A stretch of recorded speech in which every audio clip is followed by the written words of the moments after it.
Ketika menghancurkan berhala, maka apa komentar masyarakat yang ada di sana? Mereka mengatakan sami'na fatan yadhkuruhum yuqalu lahu Ibrahim. Kami mendengar ada pemuda yang sering mencela berhala-berhala itu, namanya adalah Ibrahim. Berarti saat itu Nabi Ibrahim adalah fatan, ya, adalah pemuda. Dan ketika dieksekusi ternyata Allah jadikan api itu menjadi dingin dan keselamatan. Maka tidak ada pilihan bagi Nabi Ibrahim kecuali meninggalkan negeri beliau untuk berhijrah ke negeri yang diberkahi, yaitu negeri Syam. Bersama siapa? Ya, di Al-Quran Allah jelaskan bersama Nabi Lut alaihissalam. Ya, dia mengatakan Nabi Lut alaihissalam adalah keponakan dari Nabi Ibrahim. Allah hanya menyebutkan dua orang ini yang berhijrah. Padahal yang berhijrah bukan sekedar dua orang, tapi tiga. Satunya adalah Sarah. Ya, siapa Sarah? Istrinya Nabi Ibrahim. Nah, berarti Nabi Ibrahim yang dikatakan oleh masyarakatnya sebagai fata, sebagai pemuda, sudah nikah atau belum? Ya, dan itu menjelang Nabi Ibrahim dieksekusi. Dan kan nggak mungkin, ya, ketika mau keluar, mau hijrah, kemudian izin ya nikah dulu. Kan nggak mungkin. Berarti kapan pernikahannya? Berarti sebelum itu. Nah, maka Nabi Ibrahim sosok yang bahkan sudah soleh sejak muda, dan bukan sekedar sejak soleh sejak muda, tapi sudah menikah sejak muda. Nah, maka belum lengkap kesolehan seorang pemuda itu kalau dia belum menikah sejak usia muda. Karena konsep Islam itu idealnya pemuda itu siap menikah ketika usianya balik. Siap menikah, bukan harus menikah. Perkara harus menikah itu sesuai dengan kebutuhan, tapi siap menikah ketika usianya balik. Makanya di surat An-Nisa ayat yang ke-6, wabtalul yatama hatta idza balagun nikah, dan ujilah anak-anak yatim berkaitan dengan harta mereka sampai usianya siap untuk menikah. Dan ulama menafsirkan usia siap untuk menikah adalah usia balik. Kenapa Allah sejak awal tidak menggunakan istilah balik saja, tapi menggunakan istilah nikah? Ya, sampai usia siap untuk menikah. Ya, karena harapan ya Allah Subhanahu wa taala bagi kaum muslimin adalah ketika usia balik siap untuk menikah. Dan kenapa Allah Subhanahu wa taala tidak sebutkan Sarah? Ya, tidak sebutkan Sarah berhijrah dengan suaminya, hanya disebutkan Nabi Ibrahim, ya, dan Nabi Lut. Karena kemanapun suami pergi, otomatis istri itu akan membersamai suaminya. Maka wanita yang soleha itu tidak pernah menawar, ya, suaminya, ya silakan suaminya mau pergi kemanapun, tapi saya tinggal bersama orang tua saya. Tapi kalau kemudian sudah menikah, kemanapun suaminya pergi, maka seorang wanita yang soleha akan pergi bersama dengan suaminya. Maka tidak perlu Allah sebutkan Sarah, cukup Allah sebutkan suaminya, sudah di situ ada Sarah. Nah, kecuali kalau kemudian dalam masalah fikih seorang wanita sebelum akad ya meminta ada syarat, nanti kalau menikah nggak mau dibawa kemana-mana, dan antum setuju, ya berarti al muslimuna ala syurutihim, orang Islam itu terikat dengan syaratnya. Tapi kalau tidak ada syarat, maka wanita soleha kemanapun suami pergi, maka dia membersamai suaminya. Dan ketika Nabi Ibrahim alaihissalam pergi ke Syam, ya, pergi ke negeri Syam, negeri yang diberkahi, siapa yang berkuasa di negeri Syam? Yang berkuasa adalah bangsa Arab. Yang berkuasa adalah bangsa Arab. Walaupun bangsa Arab ini mereka masih menyembah berhala. Dikatakan mereka adalah Al-Kan'aniyun, ya, dari suku Kan'an. Nah, maka klaim orang-orang Yahudi kalau mereka secara histori lebih berhak atas negeri Palestina karena mereka adalah keturunan Ibrahim, dan Ibrahim yang lebih dulu di sana, maka jelas terbantahkan ya dengan data sejarah kalau sebelum Nabi Ibrahim bangsa Arab telah tinggal di sana. Ya, walaupun bangsa Arabnya masih musyrik, tapi ini bukan sebagai pembenaran kalau orang Arab lebih berhak atas negeri Syam. Bukan orang Arab yang berhak atas negeri Syam, tapi orang-orang beriman. Ya, tapi orang-orang beriman, karena aulan nasi bi Ibrahim, siapa orang yang paling berhak atas Nabi Ibrahim? Hadzan Nabi, yaitu Nabi Muhammad SAW dan orang-orang yang beriman. Ya, tapi intinya secara histori, klaim orang-orang Yahudi kalau mereka berhak secara histori atas negeri Palestina, ya maka tidak benar. Orang-orang Arab lebih dulu tinggal di sana. Nah, karakter orang-orang Arab ini mereka toleran sehingga membiarkan Nabi Ibrahim berdakwah, tapi mereka tidak mau mengikuti dakwah Nabi Ibrahim alaihissalam. Nah, sehingga Nabi Ibrahim lama berdakwah di sana, tidak ada seorang pun yang menjadi pengikut beliau. Nah, sehingga akhirnya beliau putuskan ketika bangsa Arab ini eksodus ke negeri Mesir dan berhasil merebut Mesir dari penduduk Mesir yang asli, yaitu bangsa Koptik, ya, di mana bangsa Koptik itu gelar rajanya adalah Fir'aun. Tapi di zaman Nabi Ibrahim alaihissalam, bangsa Arab berhasil menaklukkan Mesir. Nah, sehingga nanti yang berkuasa di Mesir adalah Raja Arab. Ya, Raja Arab, dan kita tahu kisah Nabi Ibrahim ketika masuk ke negeri Mesir dengan Sarah, maka raja yang berkuasa di sana adalah seorang mata keranjang. Setiap wanita yang cantik dia berusaha untuk memilikinya. Maka ketika Nabi Ibrahim ditanya tentang Sarah, apa kata beliau? Sarah adalah ukhti. Ya, Sarah adalah saudariku. Bukan saudari kandung, tapi saudari seiman, karena belum ada siapapun yang beriman di saat itu kecuali hanya Nabi Ibrahim dan Sarah dan Nabi Lot di belahan bumi yang lain, ya di negeri Sodom. Nah, hingga kita tahu akhirnya Allah jaga Sarah dari raja tersebut, dan akhirnya raja tersebut mengetahui bahwasanya Sarah bukan wanita biasa, tapi wanita yang luar biasa, bukan wanita sembarangan, wanita yang istimewa. Akhirnya oleh raja Mesir ini dihadiahkan seorang budak perempuan kepada Sarah yang bernama Hajar. Siapa Hajar? Hajar bukan budak yang diperjualbelikan di pinggir jalan, bukan.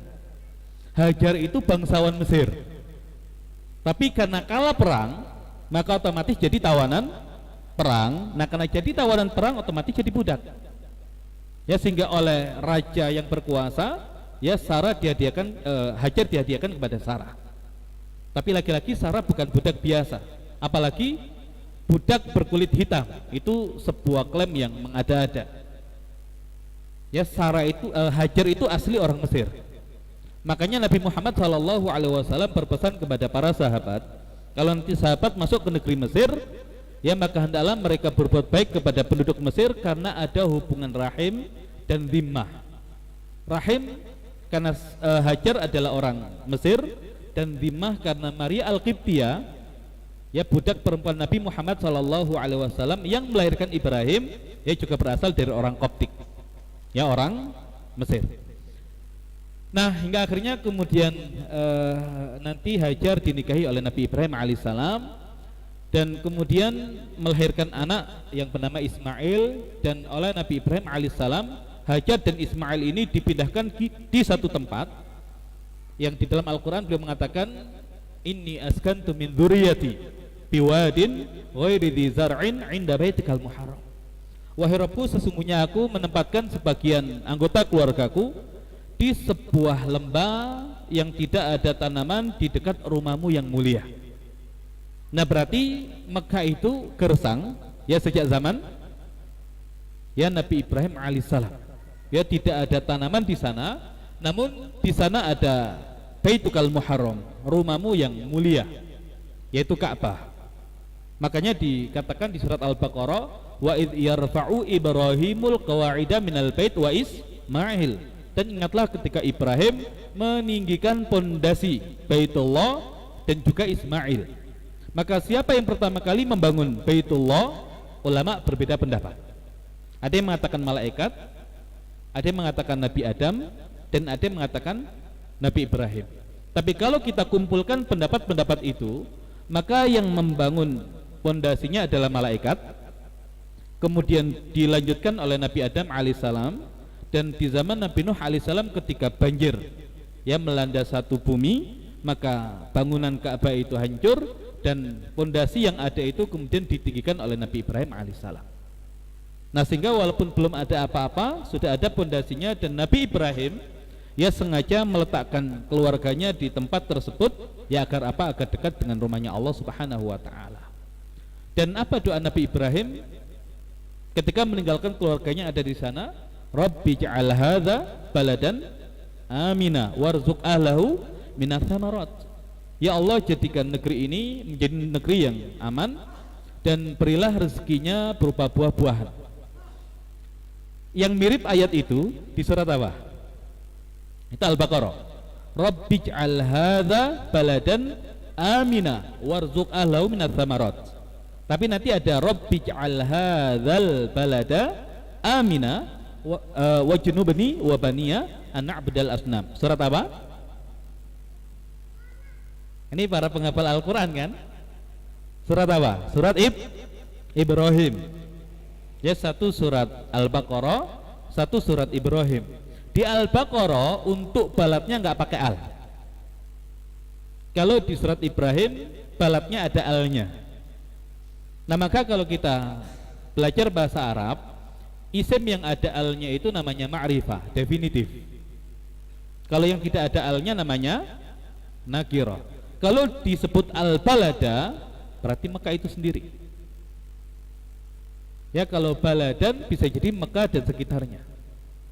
Dan ada yang mengatakan kalau al-balada Mekah ketika sudah ada penduduknya, kalau baladan Mekah sebelum ada penduduknya. Namun ala kulli hal, di Al-Baqarah itu permintaannya adalah agar Allah Subhanahu wa taala rezekikan kepada penduduk Mekah buah-buahan, padahal Mekah itu mustahil menghasilkan buah-buahan. Karena di negeri yang gersang. Tapi orang bertakwa itu kalau doa yakin dengan kudrahnya Allah. Ya, yakin dengan kudrahnya Allah. Nah, sehingga Allah Subhanahu wa taala sebagaimana yang dinukil oleh Al-Imam Al-Qurtubi dalam tafsir beliau, Allah perintahkan Jibril untuk memindahkan tanah subur yang ada di negeri Syam ke daerah Taif. Ya, Taif itu negeri yang paling dekat dengan Mekah, yang sangat subur, yang menghasilkan banyak buah-buahan.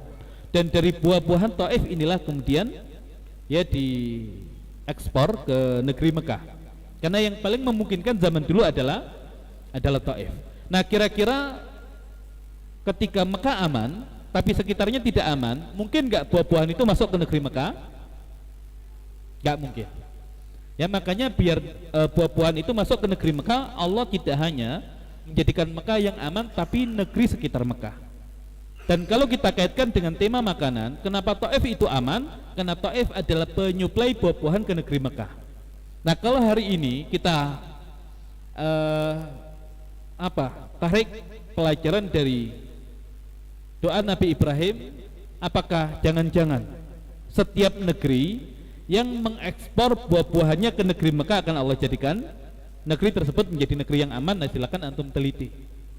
Negeri mana saja yang hari ini buah-buahannya itu diekspor ke negeri Mekah? Ya, karena Nabi Ibrahim mengkaitkan keamanan negeri Mekah dengan negeri-negeri yang mengirimkan buah-buahannya ke negeri Mekah. Nah, ala kulli hal itu doanya Nabi Ibrahim. Ya, doa yang tidak masuk akal menurut orang yang tidak beriman, tapi bagi orang yang beriman ya gak ada yang tidak masuk akal. Makanya orang beriman itu alladzina yu'minuna bil ghaib, ya, di surat Al-Baqarah. Dan di Al-Baqarah kalau kaitannya dengan makanan, ya kaitannya dengan makanan, maka pelajaran dari Nabi Ibrahim itu mengajarkan kepada kita urusan makanan itu sudah serahkan kepada Allah. Ya, asal beriman, asal bertakwa, Allah hadirkan rezeki dan makanan itu dengan sangat melimpah. Yang ditinggalkan oleh Nabi Ibrahim untuk keluarganya di negeri Mekah ya hanya sekantung air, sekantung kurma. Satu kantung air Allah ganti apa? Ini berkahnya doa orang bertakwa. Satu kantung air Allah ganti apa? Allah ganti dengan Zam-Zam yang sampai sekarang bisa kita nikmati, ya, kesegaran dan keberkahan akhirnya. Dan satu kantung kurma itu Allah ganti dengan buah-buahan yang sampai hari ini yang masuk ke negeri Mekah. Dan itu buah dari doanya orang-orang yang bertakwa. Ya, maka bulan Ramadan di momen puasa menjadi waktu yang mustajab. Ya, maka perbanyak doa. Yang jomblo doa. Ya, di Al-Quran itu ada doa khusus untuk jomblo, dan kalau dibaca itu jadi sultan. Ya, ya kan ada raja yang bertanya kepada menterinya, Ya, raja bertanya kepada menterinya, wahai menteri, apakah kamu tahu siapa raja itu?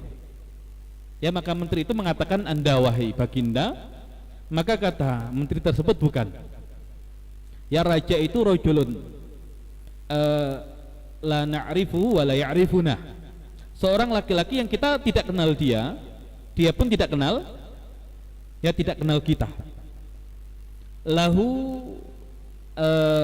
dakhlun yakfi wa zaujatun turdi wa baitun yu'wi. Dia adalah seorang yang punya penghasilan yang cukup, istri yang menjadikan dia ridha, dan tempat tinggal yang dia jadikan sebagai tempat tinggalnya. Nah, maka itu adalah raja. Jadi syarat raja itu gampang. Ya, punya penghasilan cukup, punya istri yang menjadikan kita ridha, dan punya tempat tinggal.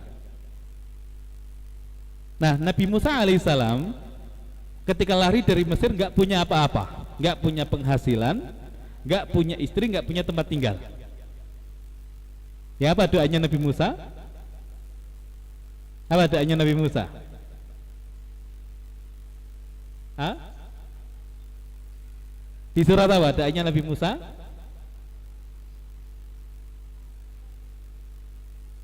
Tuh akhwat ada yang menjawab. Apa?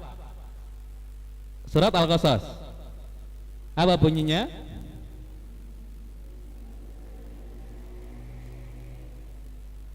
Apa?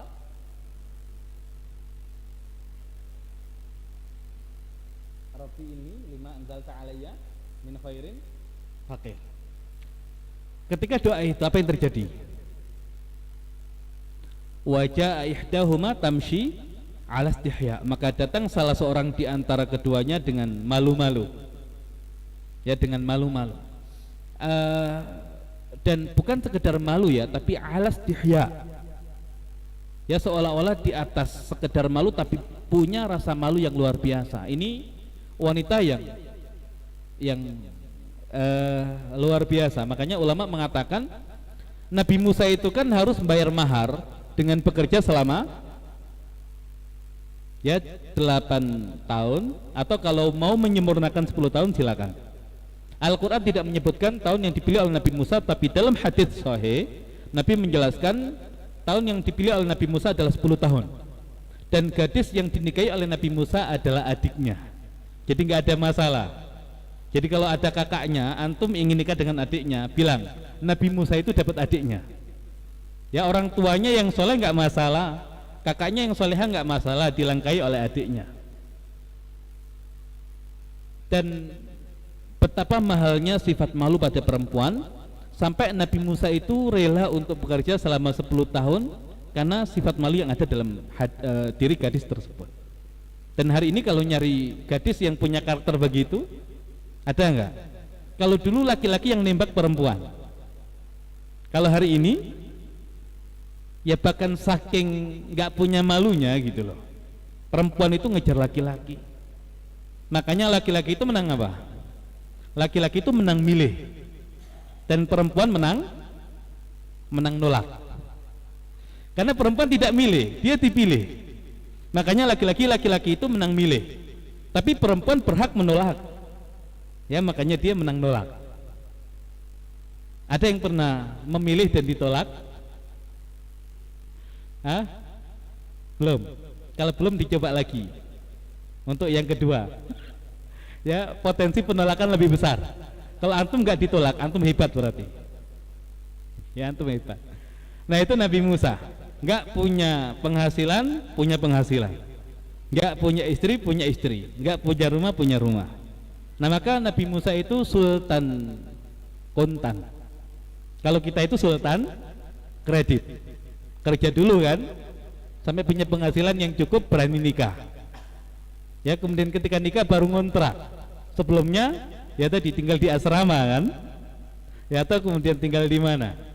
Nah, tapi intinya itu doanya Nabi Musa.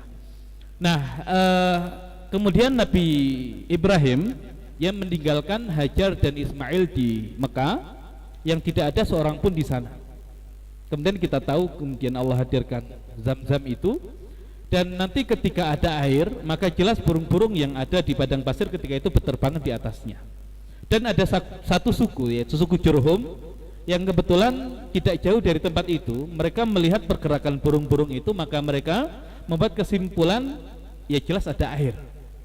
Dan menjadikan suku Jurhum ini akhirnya mendatangi tempat tersebut dan mendapati memang ada air yang dimiliki oleh seorang wanita dengan bayinya. Kira-kira berapa nilai air di padang pasir? Sangat mahal, ya sangat mahal. Dan kira-kira apa sebab kemudian suku Jurhum ini tidak mengambil paksa? Ya, air tersebut dari seorang wanita dan anak yang masih bayi yang tidak mungkin bisa melakukan perlawanan. Tapi ternyata mereka datang, ya kemudian meminta izin agar diizinkan untuk ya tinggal bersama mereka dan membayar setiap air yang mereka ambil. Nah, makanya Nabi Ibrahim itu sudah memasrahkan urusan keluarganya kepada Allah, maka Allah yang menjaga keluarganya yang ada di sana. Ya, adapun Nabi Ibrahim kembali ke negeri Syam karena memang tugasnya ada di negeri Syam. Nah, Allah jaga keluarganya yang ada di Mekah ya dengan memilihkan tetangga yang baik, yaitu suku Jurhum. Dan akhirnya kita tahu nanti Nabi Ismail alaihissalam ya menikah dengan wanita Jurhum. Wanita yang pertama baik atau tidak baik? Ya, tidak baik. Ya, tidak ada bahasan tidak baik sebetulnya. Tapi yang ada ketika Nabi Ibrahim alaihissalam ya mengunjungi Ismail yang ada di Mekah ketika itu, maka tidak mendapati Ismail, namun mendapati istrinya, yang ketika ditanya tentang kondisi rumah tangganya, yang ada adalah ngeluh, ya yang ada adalah keluhan. Dan nanti oleh Nabi Ibrahim alaihissalam ya dikatakan nanti kalau suamimu pulang, sampaikan kepada dia agar mengganti palang pintu rumahnya. Dan ketika disampaikan dan Nabi Ismail tahu kalau itu adalah ayahnya, akhirnya istrinya diceraikan. Nah, sehingga kalau kita ambil pelajaran, kan tidak ada pembahasan soleha atau tidak soleha, tapi asal wanita itu tidak mensyukuri pemberian nafkah yang diberikan oleh suaminya, maka tidak ada keberkahan dalam rumah tangga tersebut. Nah, maka Nabi Ibrahim tidak mau kalau rumah tangga anaknya itu ya jauh dari keberkahan. Ya, makanya meminta agar Nabi Ismail mengganti istrinya dengan istri yang lain. Pertanyaannya, Nabi Ibrahim itu jauh-jauh ke Mekah, apakah ingin bertemu dengan Nabi Ismail? Kalau bertemu pasti ditungguin Nabi Ismail, tapi kan nggak ditunggu, tapi langsung kembali ke negeri Syam. Dan riwayat yang sahih, Nabi Ibrahim datang ke Mekah itu hanya 4 kali. Pertama ketika dapat perintah untuk menyembelih Nabi Ismail. Yang kedua ketika datang dan mendapati istri yang pertama ini kurang baik. Yang ketiga datang kembali dan mendapati istri yang berikutnya itu wanita yang qanaat terhadap rezeki dan nafkah suaminya. Dan yang keempat ketika Allah perintahkan untuk membangun Ka'bah. Hanya 4 kali itu. 2 kali ketemu dengan Ismail, 2 kali tidak ketemu. Dan berarti untuk yang 2 kali tidak ketemu ini memang niatnya tidak bertemu Ismail. Tapi Nabi Ibrahim sangat fokus pada rumah tangga, sehingga ingin memastikan istri dari putranya ini soleha atau tidak. Nah, yang kedua itu ya tadi sama penghasilannya kan. Nabi Ismail nggak mungkin kemudian penghasilannya berubah, sama. Ya, penghasilannya sama tapi responnya berbeda. Yang kedua ini kemudian selalu bersyukur atas apa yang kemudian ada di rumahnya. Nah, yang begini punya potensi mendatangkan keberkahan. Dan seolah Nabi Ibrahim itu nggak mau nanti Nabi akhir zaman, ya Nabi akhir zaman itu lahir dari wanita yang masalah nafkah saja nggak ridho. Jadi jangan pernah berharap lahir keturunan yang luar biasa kalau wanitanya itu masih nggak ridho urusan nafkah. Makanya standarnya Nabi Ibrahim itu bukan standar fatwa, tapi standar takwa. Kan hari ini banyak nggak wanita soleha yang dikasih nafkah berapapun masih ngeluh. Soleha dia, tapi masih ngeluh. Ya, beruntung mertuanya bukan Nabi Ibrahim. Ya, coba mertuanya Nabi Ibrahim, wassalam itu. Ya, karena standar Nabi Ibrahim itu takwa. Kalau fatwa secara fikih apakah boleh kemudian kita menceraikan istri gara-gara dia selalu minta belanja lebih. Ya enggak juga gitu loh. Secara fikih. Tapi secara takwa itu begitu. Makanya standar hidup Nabi Muhammad SAW juga sama. Ya, Nabi Muhammad SAW ketika para istri beliau itu mendapati banyak ghanimah yang masuk ke negeri Madinah, maka apa yang mereka minta? Minta tambahan nafkah di surat Al-Ahzab. Tapi apa perintah Allah kepada Nabi? Ya qul li azwajika in kuntunna turidnal hayatad dunya wa zinataha fata'alain ummati'kunna wa usarihkunna sarahan jamilah. Katakan kepada para istri-istrimu, jika kalian menginginkan kenikmatan dunia dan perhiasannya, kemari. Ya, akan aku berikan itu kepada kalian, tapi aku ceraikan kalian. Nah, karena standar hidup Nabi itu juga takwa, bukan fatwa. Makanya wanita itu kalau suka nuntut pemberian suaminya, ya lama-lama suaminya itu kalau kerja itu kira-kira motivasinya apa? Wah, ini kalau segini dibawa pulang kurang nih, lah nyari tambahan kemana-mana, lah nggak ada tambahan, yang haram pun diembat juga akhirnya. Makanya kadang korupsi itu bukan karena suaminya pengen korupsi, tapi karena tuntutan istri yang begitu tinggi. Ya, makanya lagi-lagi hati-hati para wanita. Ya, bersyukur mertua kalian bukan Nabi Ibrahim. Ya, mertua kalian bukan Nabi Ibrahim. Nah, minimal ya, ini pelajaran ya untuk para ikhwan. Jadikan ayah dan ibu antum itu seperti Ibrahim dan Sarah, yang level keluarganya itu takwa, bukan fatwa. Jadi nanti kalau kemudian istri antum nuntut, adukan kepada ayah dan ibu antum. Ini kalau menurut rumah tangga Nabi Ibrahim nggak ideal nih, tapi nggak mungkin diceraikan juga karena fatwanya secara Islam tetap harus dipertahankan. Ya sudah, kamu nambah saja. Nah, itu antum dapat restu dari orang tua antum. Ya, nanti ajak ngaji mertua juga. Ini anak anda ini nggak ideal ini. Ya sudah, nikah lagi, saya dukung kamu, gitu ya. Nah, ini kalau mertuanya diajak ngaji tentang Nabi Ibrahim. Nah, jadi nanti ajak ke sini, kita bikin forum khusus keluarga Nabi Ibrahim. Ya, pulang-pulang itu tadi, insya Allah antum akan mendapatkan dukungan orang tua, manakala istri antum belum ideal, gitu ya. Nah, kemudian kalau kita kaitkan dengan doanya Nabi Ibrahim di surat Al-Baqarah, Rabbana wab'ats fihim rasulan minhum yatslu alaihim ayatika wa yu'allimuhumul kitaba wal hikmah wa yuzakkihim innaka antal azizul hakim.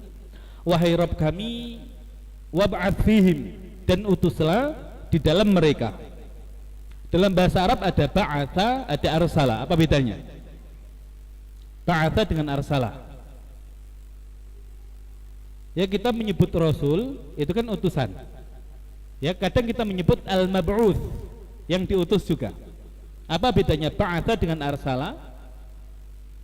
Kalau arsala itu mengutus, tapi belum tentu dari penduduk setempat. Tapi kalau ba'atha itu mengutus, tapi dari penduduk setempat. Makanya yaumul ba'ats, hari kebangkitan. Dari mana bangkitnya? Ya dari situ. Makanya ba'atha itu identik dengan itu. Ada enggak kaum yang nabinya itu bukan dari golongan mereka? Ada enggak kaum yang nabinya bukan dari golongan mereka? Nabi siapa yang diutus tidak kepada kaumnya? Ya, Nabi siapa yang tidak diutus kepada kaumnya? Ya, Nabi Lut itu tidak pada kaumnya. Tapi nanti di Al-Quran Nabi Syu'aib itu dari bangsa Arab juga. Makanya Nabi yang berasal dari bangsa Arab itu 4. Nabi Hud ya dengan Ad sebagai kaumnya, Nabi Soleh dengan Samud sebagai kaumnya, kemudian Nabi Syu'aib dengan Madian sebagai kaumnya. Tapi Nabi Syu'aib itu tidak hanya diutus bagi kaum Madian, tapi juga diutus kepada Ashabul Aikah. Ya, jadi 2, diutus kepada penduduk negerinya dengan Ashabul Aikah. Ya, dan dikatakan Ashabul Aikah itu adalah negeri yang banyak pepohonannya. Nah, permintaan Nabi Ibrahim agar nanti di Jazirah Arab itu nabinya berasal dari negeri mereka sendiri, yaitu dari keturunan Nabi Ismail alaihissalam. Makanya wa ba'ath fihim, bukan wa arsil ilaihim. Kalau arsil ilaihim bisa dari bangsa yang lain. Ya, kalau kemudian kita lihat penutupnya, innaka antal azizul hakim, sesungguhnya engkau itu maha perkasa lagi maha bijaksana. Kenapa muncul pembahasan keperkasaan? Ya karena ada bangsa atau kaum yang tidak ridho kalau nabi terakhir dari bangsa Arab. Siapa? Yahudi, Bani Israel.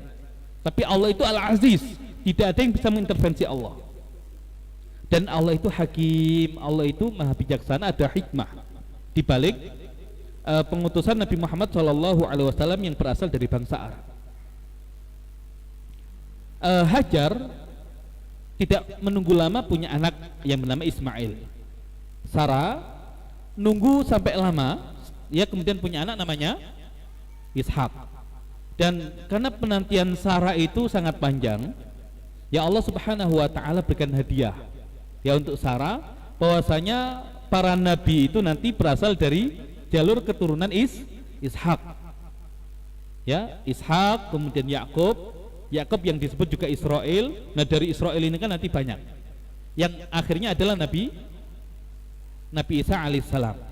Ya, namun kaumnya nabinya Bani Israel hanya khusus untuk mereka. Dan kenapa Allah Subhanahu wa taala jadikan Nabi Isa alaihissalam itu tidak punya ayah? Apa hikmah? Ya, salah satu hikmah Nabi Isa alaihissalam Allah hadirkan itu tanpa ayah. Nabi Isa itu Bani Israel atau bukan? Ya, dari jalur ibunya Bani Israel. Tapi oleh Bani Israel tidak diakui sebagai kaum mereka. Kenapa? Karena kaum itu jalurnya harus dari laki-laki. Makanya kalau disebut kaum, perempuan nggak masuk. Ya, kalau disebut kaum itu perempuan tidak masuk. Apa dalilnya? Ya ayyuhalladzina amanu la yaskhar qaumun min qaum. Dan nanti lanjutannya wala nisaun min nisa. Bukankah kaum itu sudah mencakup laki-laki dan perempuan? Kok Allah sebutkan nisa? Berarti nisa itu tidak termasuk ke dalam kaum. Nah, makanya di surat As-Saff, ya di surat As-Saff, wa idh qala Musa liqaumihi ya qaumi lima tu'dunani wa qad ta'lamuna anni Rasulullah ilaikum. Dikatakan ya qaumi. Ayat selanjutnya apa? Wa idh qala Isa ibn Maryam ya bani Israil. Nabi Musa manggil ya qaumi, Nabi Isa manggil ya bani Israil. Karena Nabi Isa itu bukan kaum Bani Israel. Kenapa? Tidak punya ayah. Dan kaum itu nasab yang tersambung itu harus dari ayah. Nah, sebetulnya Allah ingin menghilangkan kefanatikan orang-orang Bani Israel. Kalau Nabi yang diutus itu bahkan sudah bukan dari kaum mereka secara nasab ayah, walaupun secara nasab ibu masih dari mereka. Nah, agar siap kalau Nabi terakhir itu secara nasab ayah dan ibu tidak lagi dari mereka, ya tapi dasar Bani Israel, ya dasar ahli kitab. Makanya di Al-Baqarah ya kita itu dilarang untuk meniru Bani Israel. Ya kita puasa saja nggak boleh kok sama dengan mereka. Apa yang membedakan puasa kita dengan mereka? Sahur. Ya kita diperintahkan sahur, di samping ada barokah. Tasahharu fa inna fi sahuri barokah. Makan sahurlah karena dalam makan sahur itu ada keberkahan. Juga Bani Israel atau ahli kitab itu tidak makan sahur. Nah, agar kita beda. Di Al-Baqarah kita dilarang mengatakan la taqulu ra'ina. Karena ra'ina itu di bahasa mereka itu konotasinya buruk. Tapi diganti dengan unzurna. Wa qul unzurna wasma'. Istilah saja enggak boleh sama. Baik, ala kulli hal, nanti yang melanjutkan ke pemimpinan Nabi Ibrahim. Karena nanti ketika Nabi Ibrahim itu membangun Baitullah, apa yang Allah perintahkan? Wa adzin fin nasi bil hajji ya'tuka rijalan wa ala kulli dhamirin ya'tina min kulli fajjin 'amiq.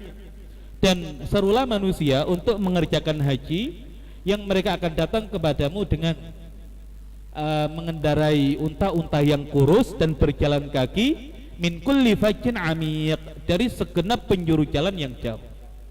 Ada yang bisa bahasa Arab di sini?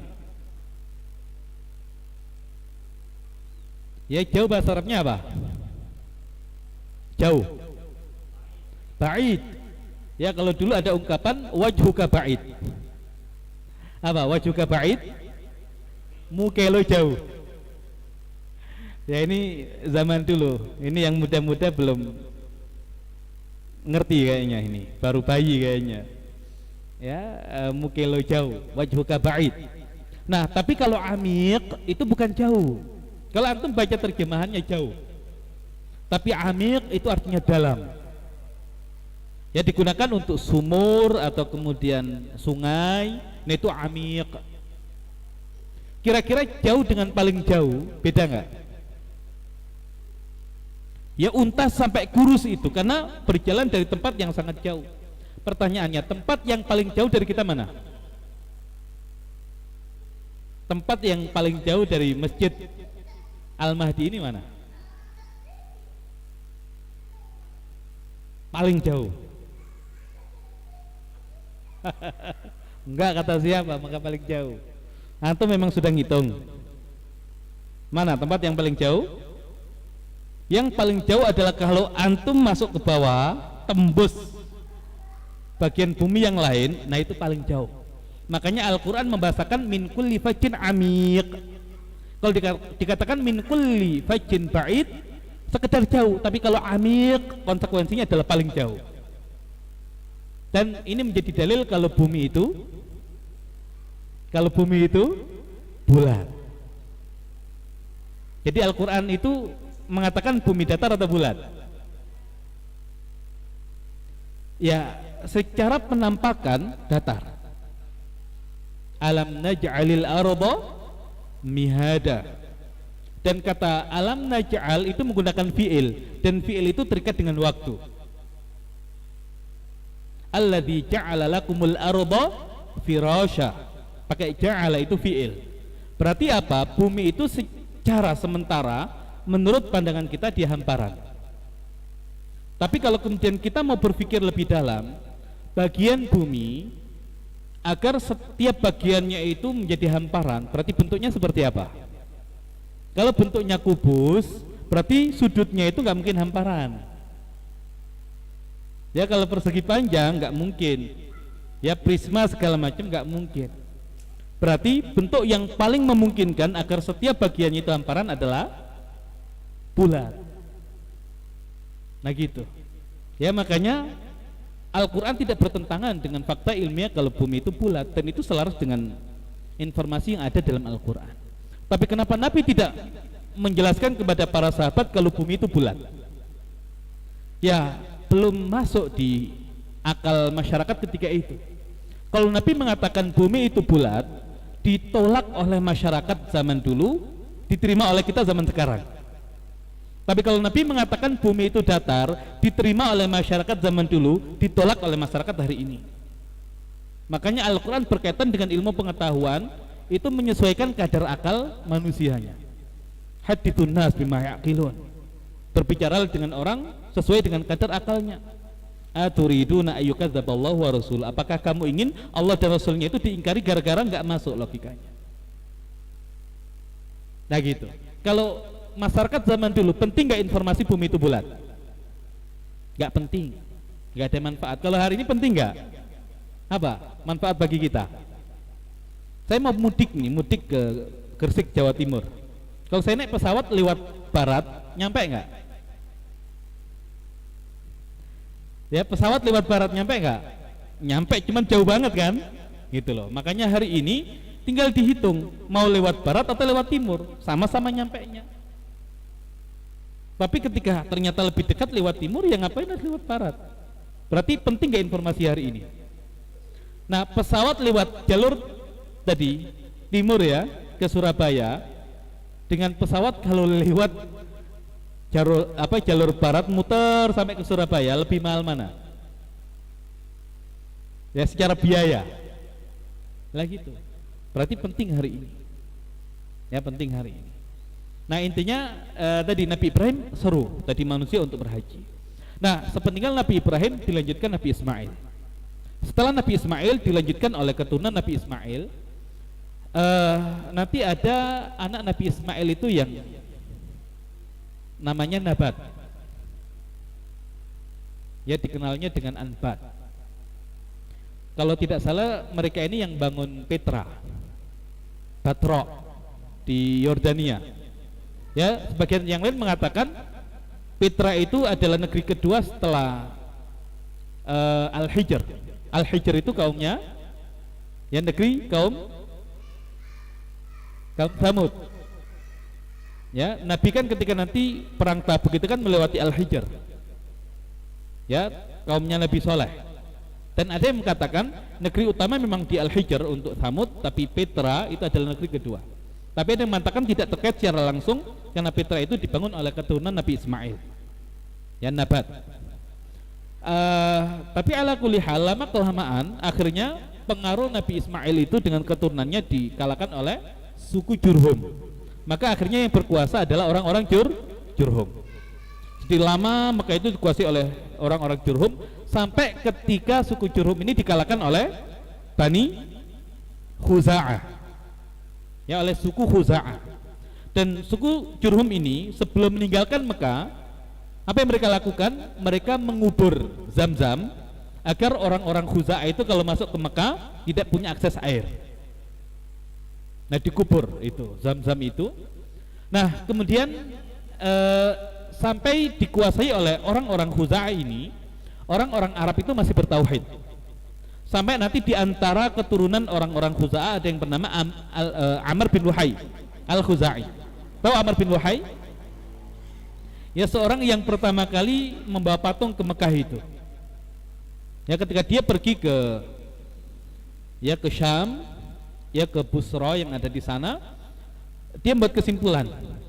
Ya kalau Syam itu negeri para nabi, negeri yang maju, ternyata mereka ketika beribadah kepada Allah itu butuh wasilah, butuh patung-patung. Berarti kalau kita menyembah Allah itu juga tadi sama, harus melalui patung. Makanya nanti dia bawa patung Hubal. Kemudian dikatakan dia punya kemampuan untuk berkomunikasi dengan jin, dan oleh jin diberitahukan letak patung kaumnya Nabi Nuh yang ada di surat Nuh. Apa saja? Ada 5 patung. Ya, wa qalu la tadharunna alihatakum wa la tadharunna waddan wa la suwa'an wa la yaghutha wa yauqa wa nasra. 5 patung itu digali kembali. Kemudian patung-patung yang lain dibuat. Nah itu di zaman Amr bin Luhai. Maka bergeser dari agama tauhid menjadi penyembah berhala. Terus dikuasai oleh suku Khuza'ah sampai nanti muncul seorang laki-laki yang bernama Qusay bin Kilab. Ya Qusay bin Kilab. Yang Qusay bin Kilab itu nanti memperistri anak dari kepala suku. Dan ketika mertuanya meninggal, maka Qusay mengklaim ya kepemimpinan yang ada di Mekah, walaupun ditentang oleh orang-orang Khuza'ah karena Qusay bukan berasal dari Khuza'ah, tapi Qusay berasal dari Quraisy, anak keturunan Nabi Ismail. Ya maka Qusay akhirnya menggabungkan kekuatan-kekuatan Quraisy yang ya bertebaran itu untuk bersatu dan perang melawan Khuza'ah. Yang nantinya akhirnya keduanya sepakat untuk menghentikan peperangan dan datang kepada seorang ini dianggap bijaksana untuk memutuskan perkara, dan oleh seorang ini diputuskan semua kekuasaan Mekah diberikan kepada Qusay. Siapa Qusay? Kalau kita lihat nasabnya Nabi Muhammad bin Abdillah bin Abdul Muttalib, nama aslinya Syaibah bin Hashim, nama aslinya Amr bin Abdi Manaf bin Qusay bin Kilab. Nah maka nanti kepemimpinan itu ada di Qusay. Ya, ngasih makan orang haji disebut rifada, ngasih minum orang haji disebut siqaya. Kemudian nanti ada Darun Nadwah, itu majelis tempat para pemuka Quraisy berkumpul. Ya ada liwa, itu panji, ya di bawah panji itu nanti Quraisy itu berperang. Ya nanti ada ya hijabah, itu berkaitan dengan kiswah Ka'bah. Ya, nanti ada beberapa hal yang lain termasuk kunci. Nah, Qusay itu punya beberapa orang anak. Ya, punya beberapa orang anak. Yang paling tua itu adalah Abdudar. Nah, Abdudar ini lemah.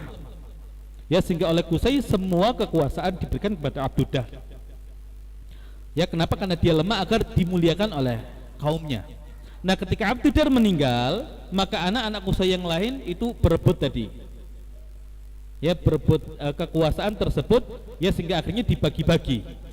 Nah, ada yang diberikan kepada Abdu Manaf berkaitan dengan Rifada, ngasih makan orang haji, dan Siqoya itu diberikan kepada Abdu Manaf.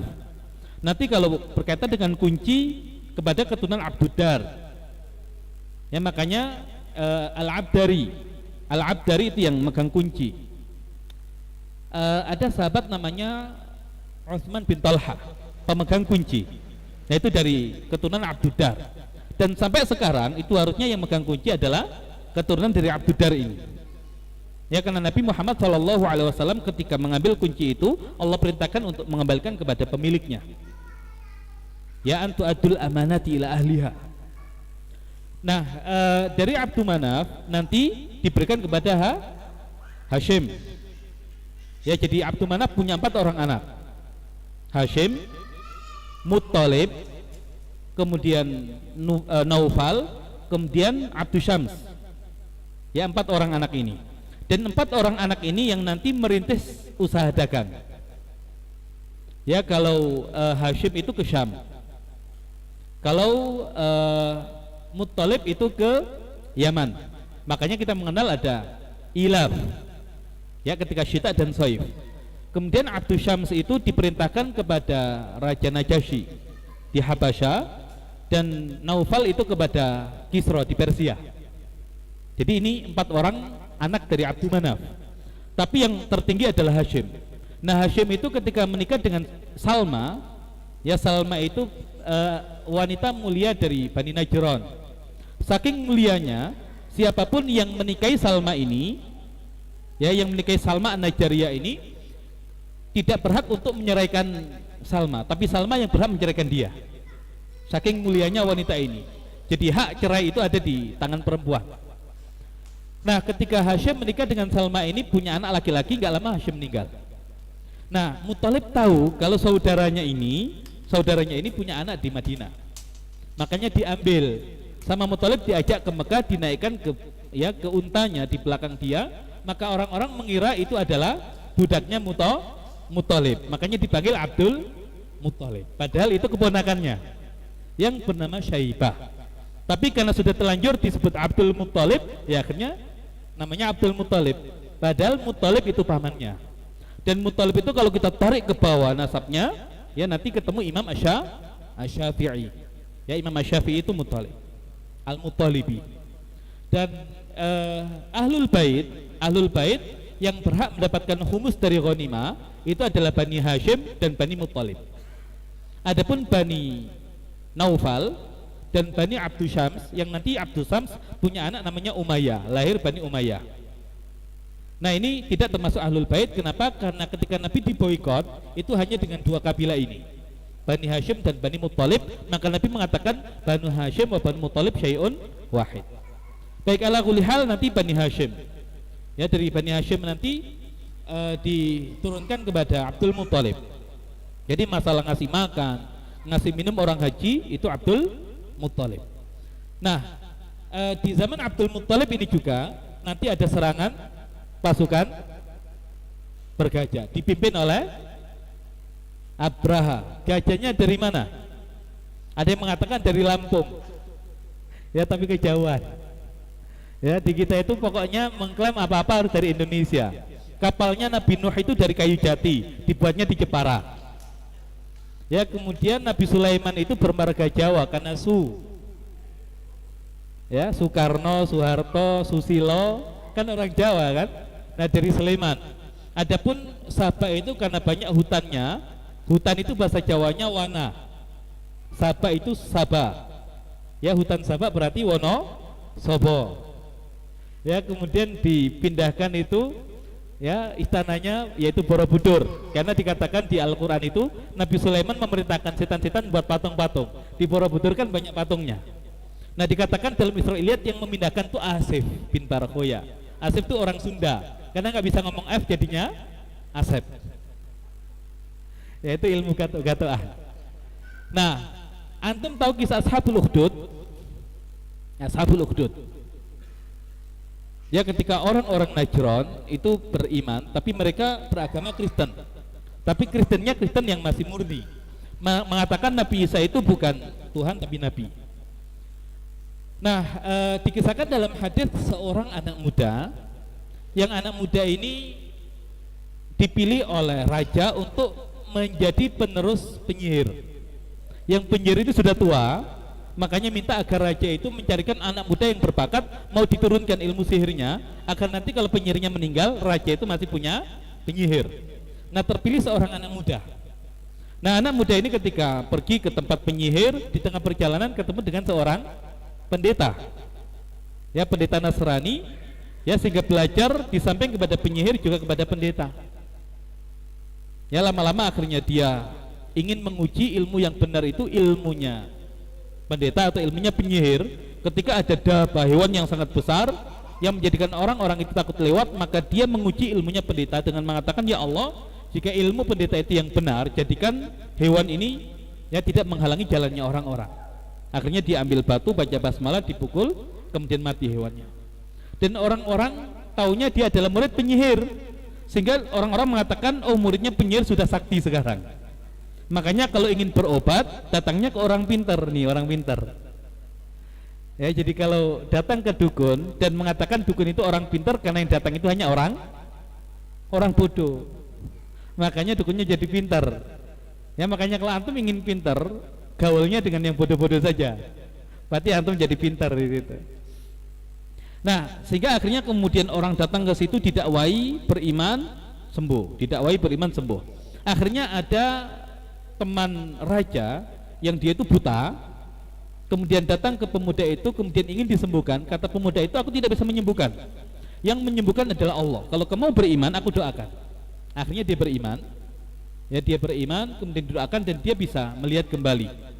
Ketika dia datang kepada raja, ditanya, siapa yang menyembuhkan dirimu? Dia mengatakan, Robku. Raja marah, bukankah aku adalah Robmu? Tidak, Robku adalah Allah. Ya kemudian ditanya, siapa yang mengajarimu? Pemuda, muridnya penyihir. Didatangkan pemuda itu. Kemudian pemuda ditanya, siapa yang mengajarimu? Pendeta. Didatangkan pendeta itu. Maka laki-laki tersebut diminta untuk kembali kepada kekufuran, dia tidak mau. Maka akhirnya didatangkan gergaji untuk membelah tubuhnya menjadi dua. Akhirnya terbunuh dia. Pendeta disuruh kufur juga, tidak mau, dibelah juga. Dan akhirnya pemuda ini ya diperintahkan untuk kufur, tidak mau. Apa yang dilakukan oleh raja? Meminta agar pasukan raja membawa pemuda itu ke atas gunung, ya untuk dilemparkan ke kawah itu, agar pemuda itu takut. Dan kalau takut itu kan akhirnya ikut ilmunya penyihir. Karena pemuda ini potensial, raja nggak mau kehilangan dia, makanya ditakut-takuti agar dia kembali. Tapi dia berdoa, kemudian Allah jadikan gunungnya bergoncang, semua pasukan masuk, dia selamat. Kembali lagi ke raja. Raja minta agar pasukan bawa dia ke tengah lautan, terjadi gelombang, badai, semua pasukan tenggelam, pemuda ini selamat, kembali lagi ke raja. Dan dia mengatakan kepada raja, kalau Anda ingin membunuh saya, kumpulkan semua orang, ya kumpulkan semua orang, ya nanti saya beritahukan cara membunuh saya. Nah, akhirnya dikumpulkan semua orang itu. Kemudian raja membawa panah dan pemuda tersebut mengatakan, katakan Bismillahirrahmanirrahim gulam. Kemudian panahlah. Dan ketika raja itu mengatakan Bismillahirrahmanirrahim gulam, ya maka panah tersebut hanya terkena pelipis pemuda itu meninggal. Dan ketika orang-orang tahu ya kejadian itu, semua orang beriman. Ya semua orang Najran beriman. Dan ini yang menjadi dalil, boleh tidak seseorang itu melakukan bom bunuh diri, tapi tidak di negeri yang aman, di negeri peperangan, di Palestina atau di tempat yang lain, yang musuhnya jelas kafir, bukan masjid yang dibom, bukan yang lain, ya bukan negeri yang aman. Nah dengan mengatakan boleh, ya dalam artian kalau Madarat untuk musuh jauh lebih besar. Walaupun lagi-lagi ini masalah khilafiyah. Ada yang bolehkan, ada yang tidak. Dan yang membolehkan menggunakan ini sebagai dalil. Ya, kalau hari ini orang Palestina membunuh orang Israel, ketangkep, bisa jadi disiksa dengan siksaan yang luar biasa, yang justru malah ada potensi dia gak kuat murtad. Tapi kalau dia ngebom, banyak yang mati, akidah dia selamat. Ya sama seperti pemuda tadi kan, menyerahkan nyawanya agar orang lain beriman. Walaupun lagi-lagi ini ranah khilafiyah, dan itu hanya boleh di negeri yang terjadi peperangan di sana. Nah, semua orang beriman, akhirnya raja memerintahkan dibuatkan parit Ukhdud, diisi dengan nyala api, semua orang dimasukkan ke dalam parit itu. Nah, satu orang selamat lari ke Kaisar Romawi. Ya, pergi ke Romawi, kemudian mengatakan kejadian yang ada di sana, bahwasanya orang-orang Yahudi, ini orang-orang Yahudi yang walaupun Yahudi tapi interaksinya dengan sihir, ngaku Tuhan, tapi agamanya Yahudi, membantai habis orang-orang Nasrani. Maka kaisar yang juga agamanya Nasrani merasa marah. Cuman karena jarak yang sangat jauh, maka kaisar mengatakan gini saja, saya akan kirimkan utusan ke negeri Habasyah yang juga agamanya Nasrani. Ya, kamu pergi ke sana, nanti biarkan Raja Najasyi yang ngirim pasukan. Karena dari Ethiopia itu lebih dekat, lewat jalur laut ke Yaman. Nah, makanya akhirnya Raja Najasyi ngirim pasukan dipimpin oleh Aryab. Ya, pemimpinnya adalah Aryab. Nah, termasuk nanti bisa jadi dari Ethiopia itu membawa apa? Membawa gajah. Berarti gajah apa? Gajah Afrika, bukan gajah Lampung. Ya, berarti gede-gede kan gajah Afrika, lewat jalur laut ya ke Yaman. Nah, maka terjadi peperangan antara orang-orang Yaman dengan orang-orang Habasyah yang dimenangkan oleh orang-orang Habasyah. Maka Yaman dijajah oleh Habasyah. Nah, hanya Aryad ini pemimpin yang zalim. Maka yang dia zalimi bukan hanya orang Yaman, tapi sesama orang Habasyah dia zalimi. Maka terjadi perlawanan di bawah pimpinan Abraha. Nah, maka akhirnya Abraha dengan pendukungnya, Aryad dengan pendukungnya, terjadi peperangan antara mereka. Kemudian Abraha berpikir, kalau kita berperang, yang rugi kita. Nanti orang Yaman bisa membalikkan keadaan. Gini saja, kita duel. Jadi Abraha duel dengan Aryad. Nah, di awal-awal pertempuran itu Abraha terpotong hidungnya. Makanya dikatakan Abraha al-Ashram. Makanya hidungnya itu hidung palsu. Walaupun akhirnya nanti yang menang adalah Abraha dan Aryad terbunuh.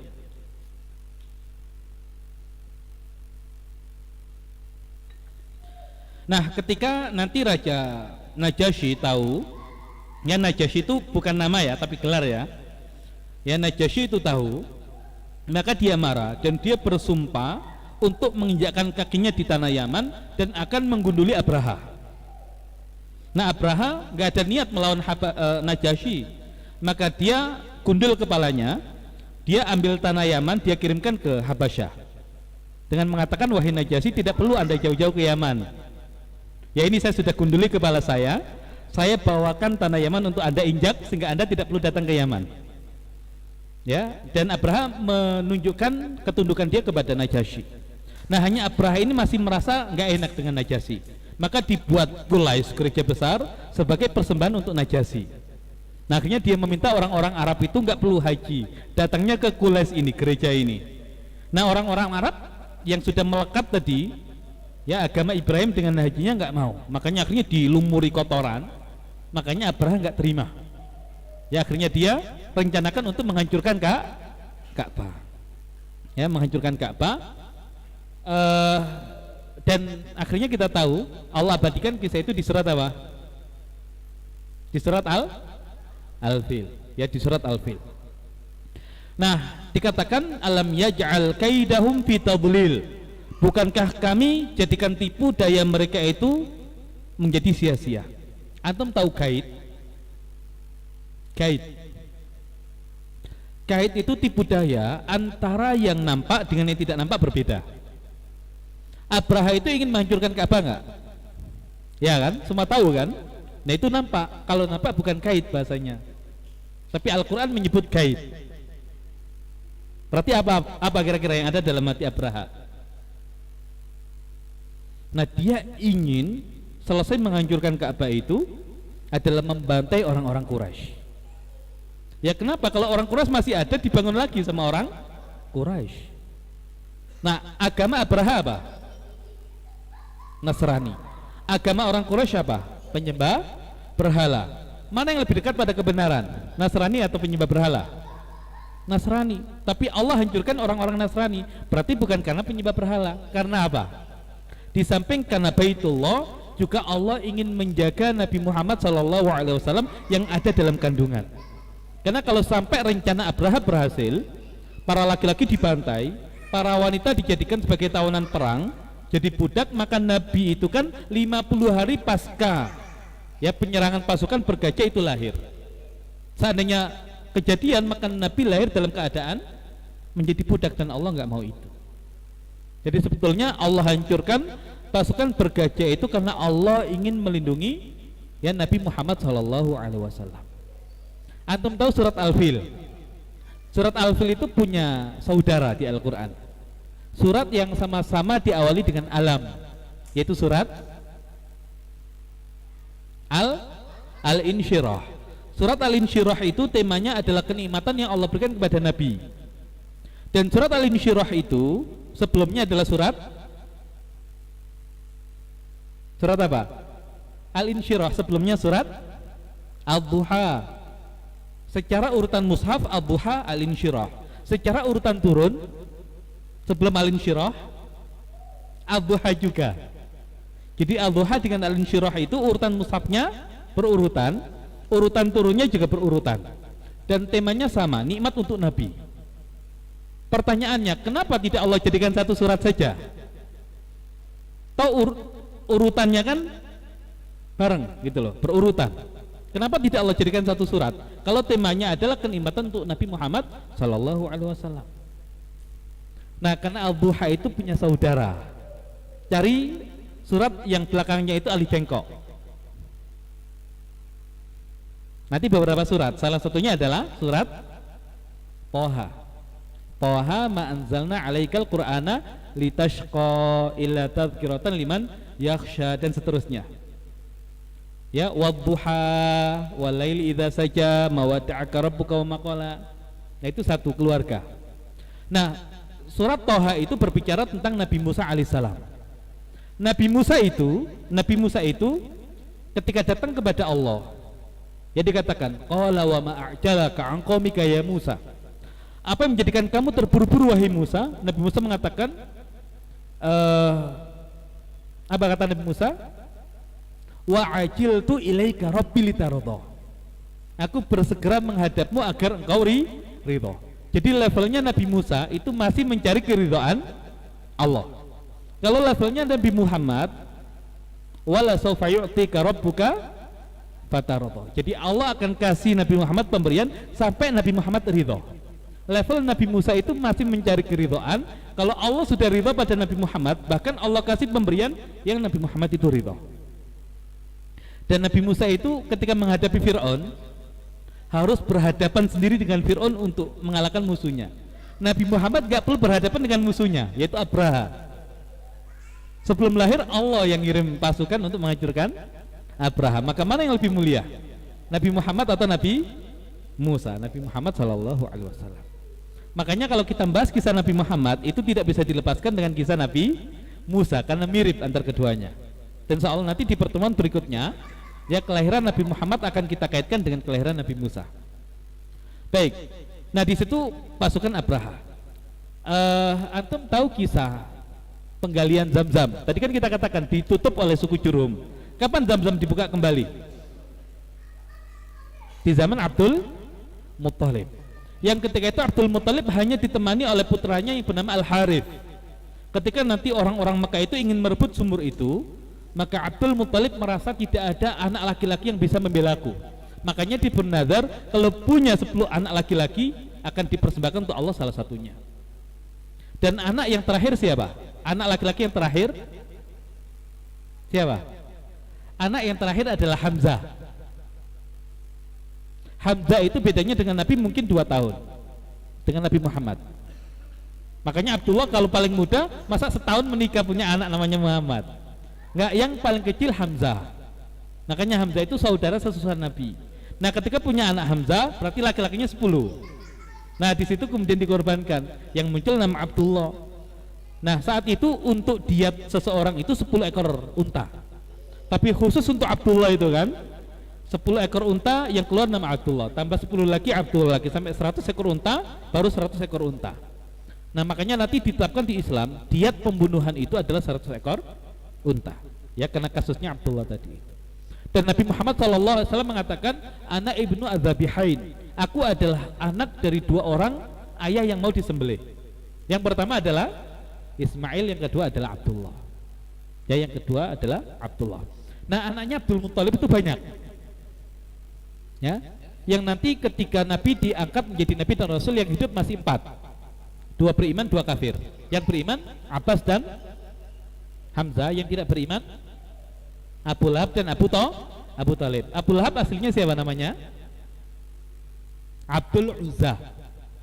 Kalau Abu Talib namanya Abdu Manaf. Disebut Abu Talib karena anak pertamanya namanya Talib, tapi nama aslinya Abdu Manaf.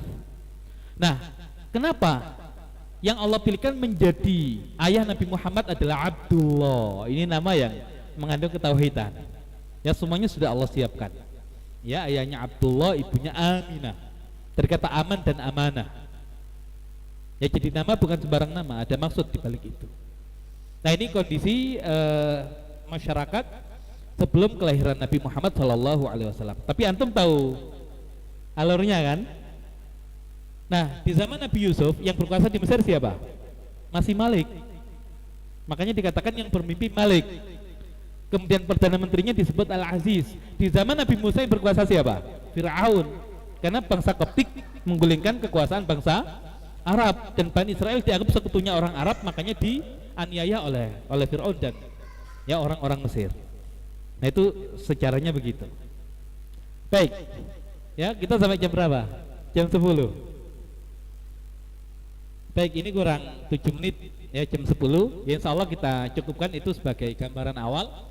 Ya, biar antum punya gambaran tentang kondisi Jazirah Arab sebelum kelahiran Nabi Muhammad SAW. Wallahu a'lam bishawab. Silakan yang ingin bertanya atau berdiskusi dipersilakan. 7 menit sebelum kita cukupkan. Silakan yang